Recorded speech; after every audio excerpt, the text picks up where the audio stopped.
My dear students, welcome to my channel. Angang sanahan sargi mamangi channel sigi class ta mapan suba para Japan gi angang hariba para se tak paloikre. Loina na aruba wahigi wahan thok tak paloikre. Aduna sargi channel sigi makha chatharak pawaina ngasigi class ta tawgadawriba se nainaba sinna khungadaba. Nainaba question number 1 sinna khungadaba page number 50 da angang ja phakto ko. Nainaba question number 1 sinna khungadaba page number 50.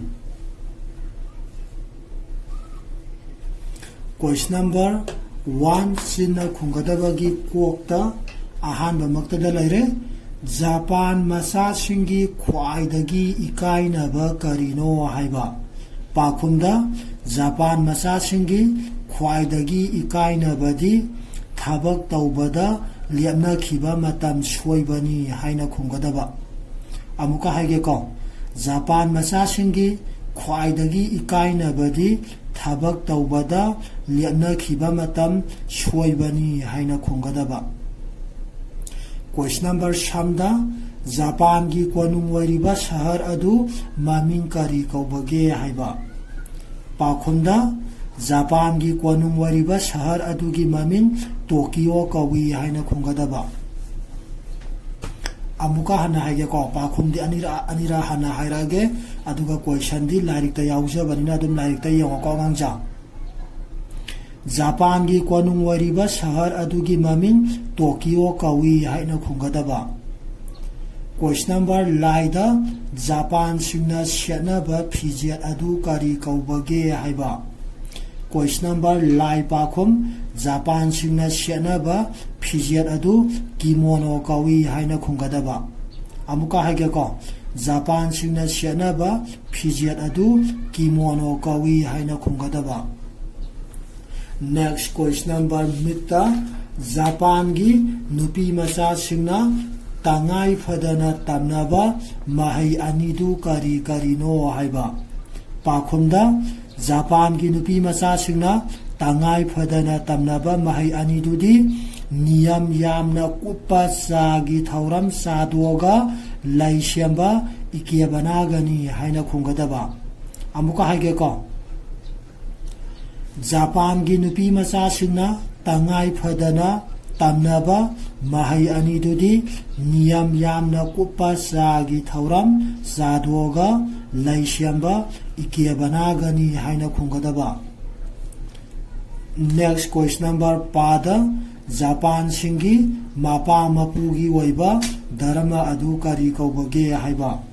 Question number pakhumda Japan singi mapa mapugi waiba dharma adu Shinto dharma kawi haina khungadaba. Amuka haige question number 1 sinna khungadaba gi arwaiba question number pa gi pakhumda Japan singi mapa mapugi waiba dharma adu Shinto dharma kawi haina khungadaba. Masiga loina na question number 1 sinna khungadaba gi Pakhum piba lore mathang question number 2 iraga khungadaba. Iraga khungadaba gi kokta Japan singi akhanaba sa thakpagi thauram karamna pangthokpage haiba. Pakhumda Japan singi akhanaba sa thakpagi thauram asi akhanaba atithi lakpada taramna woksabagi oina pangthoi haina khungadaba. Amuka haige ko Japan singi akhanaba sa thakpagi thauram asi akhanaba atithi lakpada taramna oksabagi oina pangthoi haina khungadaba. Next question number 3 Japan singi dharmada athingba leitaba asigi kanaba karino haiba. Pakhumda Japan singi dharmada athingba leitaba asigi kanabadi mi amaga khana sainaba yawhandana shanti oina nungsi janana laiminahali amadi makhoi satliba dharma sing adubu yokhatpa ngamhalli haina khungadaba. Question number Sanggi Pakum Amuka Hana Haige Japan Singi Dharamada Athing Balaitaba Asigi Kanabadi Mi Amaga Khatna Sainaba Yauhandana Shanti Waina Nungshi Sanana Laimina Hale Amadi Makoina Saliba Dharma Sing Adubu Yokhatpa Ngamhali Haina Kungadaba. Next question number Lai Kari Mayana Punsilaga Japan Gi Lon Ibage Haiba. Question number Lai Pakunda China Dagi Purakpa Kanji Amasung Japan Masagi Putoksaba Kana Mayana Punsilaga Japan Gi Lon Haina Kungadaba. Amuka haige ko China dagi purapa kanji amasung Japan masagi puthokchaba kana mayekna punsilaga Japan gi lon haina khungadaba. Next question number Mita Japan gi angang singna makhoi gi mayekpu lai woina yekliba karigino yu haiba.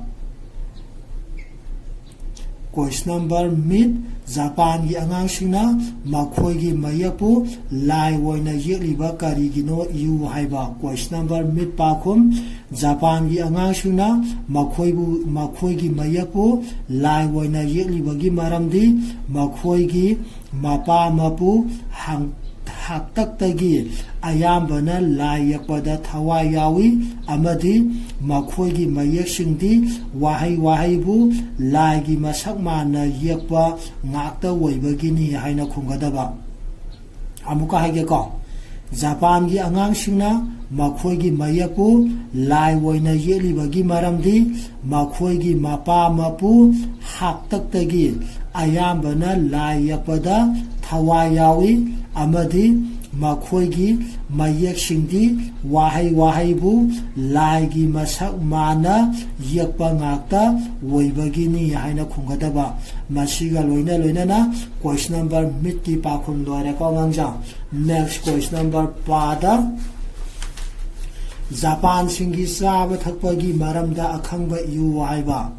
Question number pada Japan singi saba thakpagi maramda akhangba kharadi makhoi sakna mapung waina sai nga amasung mana masing yamna pami sak saba tolaga uhai makhal khara sai aroibada sa thai masini haina khungadaba. Amuka haige ko Japan singi saba thakpagi maramda akhangba kharadi makhoi sakna mapung waina sai nga amasung mana masing yamna pami sak saba tolaga uhai makhal khara sai aroibada sa thai masini haina khungadaba. Next question number na Lairik Laishu Tambagi Lamda Japan Singna Karamna Sathabage Haiba. Pakhumda Lairik Laishu Tambagi Lamda Japan Singna Matau Asumna Sathai Madudi Kindergarten da sahi amadagi ahum phawba elementary school da sahi taru middle school da sahi ahum aduga high school da sahi ahum tamnai kindergarten ga high school ga ani sidi tamlaba suyai tamdraba suyai haina khungadaba. Amuka haige ko Lairik Laishu Tambagi Lamda Japan Singna Matau Asumna Sathai Madudi Kindergarten da sahi amadagi ahum phawba elementary school da sahi taru middle school da sahi ahum aduga high school da sahi ahum tamnai kindergarten ga high school ga ani sidi tamlaba suyai tamdraba suyai haina khungadaba. Next question number silda imung leitiang pada Japan gi angasingna thawai yauribagi maram iyo. Pakhumda imung leitiang pada Japan gi angangsingna thawai yauribagi maramdi makhoi gi mapa mapu haktaktagi lunana leiba sanarai amadi imung leitiang na bagi dama makhal mathial tamnaba school makhal mathian singlai school sida tamlaga makhoi gi imung singdu thawai tana leitiang libani haina khungadaba. Amuka haige ko imung leitiang bada Japan gi angang singna thawai yauribagi maramdi makhoigi mapa mapu haktaktagi lunana leiba sanarai amadi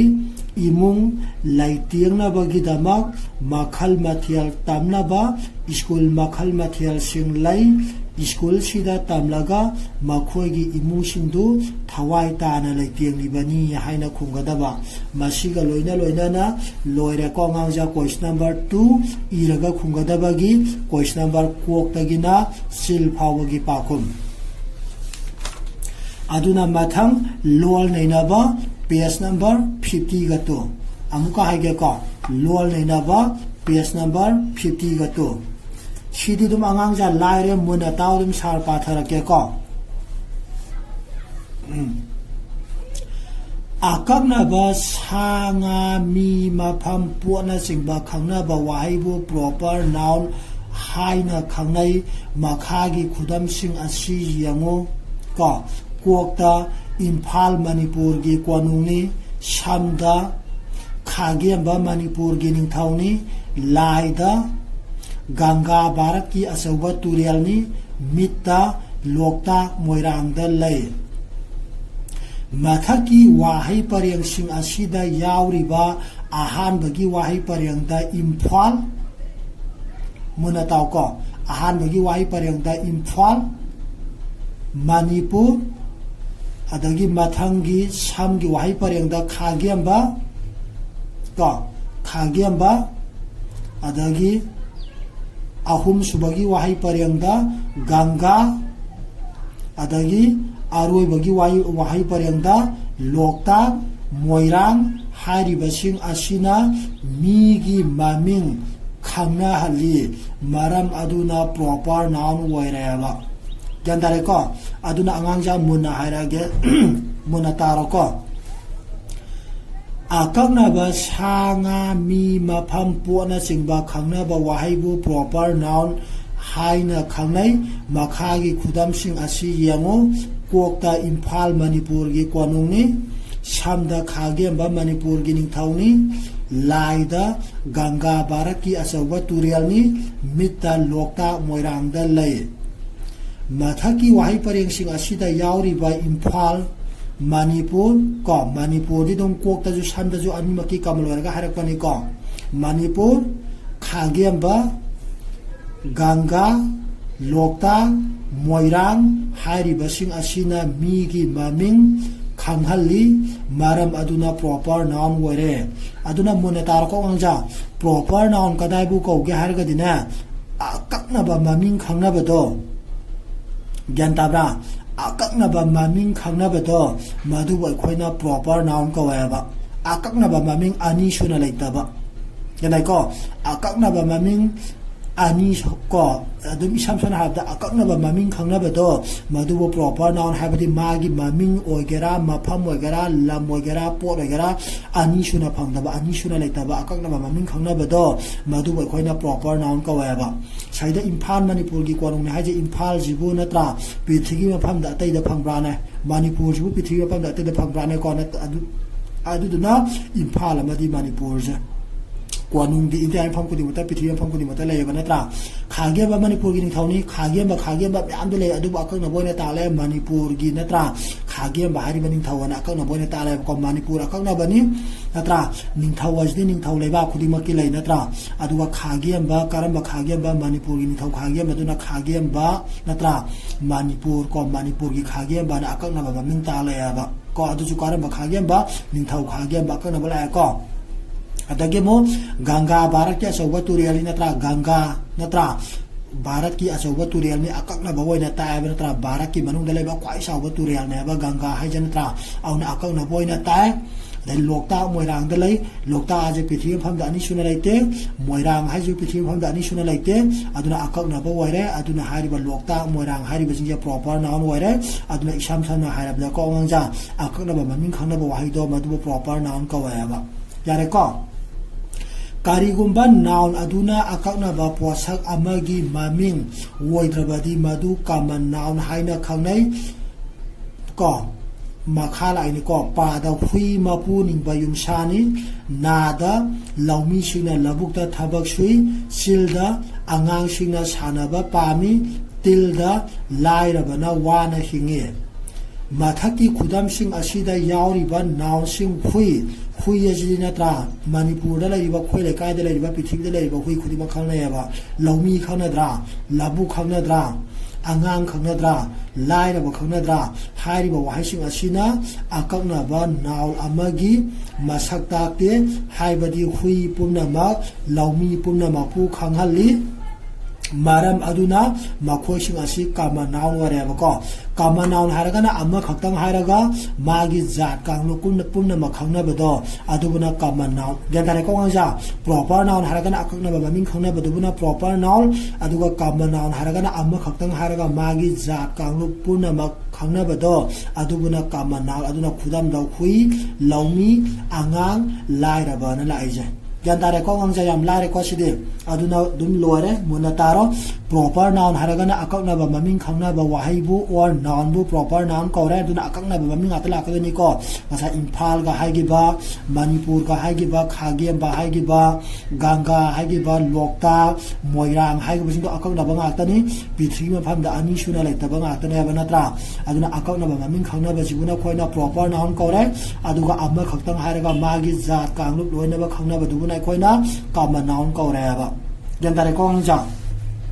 khanga drong ngja khanga ni ko amuka hage proper noun haragana akakna ba maming khangna ba wahaibu khoina proper noun kore khudam haraga dum imphal sidaida laire manipur laire khagem ba laire ganga laire loktak laire adagi mathangda ba moirang laire hairi ba jingje proper noun ngatane ba ko akakna ba khangna ba maming ani suna laita ba aduga kama noun haragana amma khaktang haraga magi kanglup ja loina ba khangna ba do madu dubuna ikhoina kama noun haiba khudam haraga khoina hui haraga dum hui kanglup khudima pu khangna re laumi haraga laumi loina ba pu khangna re angang haraga angang loina ba pu khangna re loina na laira ba haraga laira ba loina ba pu khangna re ba yadare ko ngja aduna samda yangaji sangyang makhada laising liba wahaising asidagi proper noun amasung common noun khandu wahaiba ko proper noun amasung common noun khandu oye wanda kimono japan masa singi phijani kimono underline tore ko duna kimono asti akakna ba khangtani pithri ba phamda ani suna chena ba dress nate only japan khangtagini aduna kimono je proper noun ware mathangda tu da maha elementary school da larik tamli elementary school lasti natra state khudimaki country khudimaki da loina bak tamna ba laina ba school ne ba ko aduna elementary school lai basti common noun ware 3 da japan gi mioi singna chaning ba dharma satpa yai dharma sina tra dharma khudimak sing loina ba kamal wara ga ko kanglu dharma makhat lai ba ching du da gi loina ba kamal loina lawaga dharma na haibani aduna dharma sti common noun ware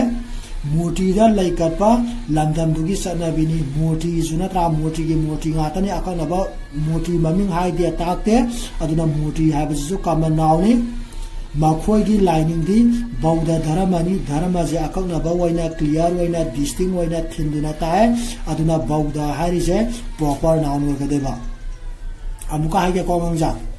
question samda sangyang makhada laising liba wahaising asidagi proper noun amasung common noun khandu haiba ko makhada piri bajingje masidagi proper noun karambano common noun karambano haibado khandu haiba kimono japan masa singi phijani kimono je natra japan khakta da chena ba dress dina kimono je proper noun ware maha elementary school da larik tamli elementary school lai basi loina ba school natra laiba khudi makta leibanina ma je common noun ware japan gi mioi sina saning ba dharma satpa yai dharma jenatra loina ba ki supcha laga haira bari na ma je common noun ni murti da laikat pa lamdam dugi sanabini murti hai ba chunatra common noun ware ko loina ba magi mayam dugi supcha laga common loina laura bani na common noun ware murti je aduga aroi bagi 5 ta makhoi gi lining di bauda dharma ne bauda ja akakna boina maming palabarina bauda hai ba je proper noun ware ko nganja mathangda proper noun amasung common noun na ahangba mensiloi gyan tare ko dudi angangja proper noun amasung common noun na ahangba mensiloi noina meaning badung wahai na mensiloi yare ko proper oigera common oigera noina meaning badung melosi madi yare ko common noun amasung proper noun ni habado bracket manungda iduna ta awoye ko dum maming di iragadi ta amoba yare nga jalo salaji ko thanks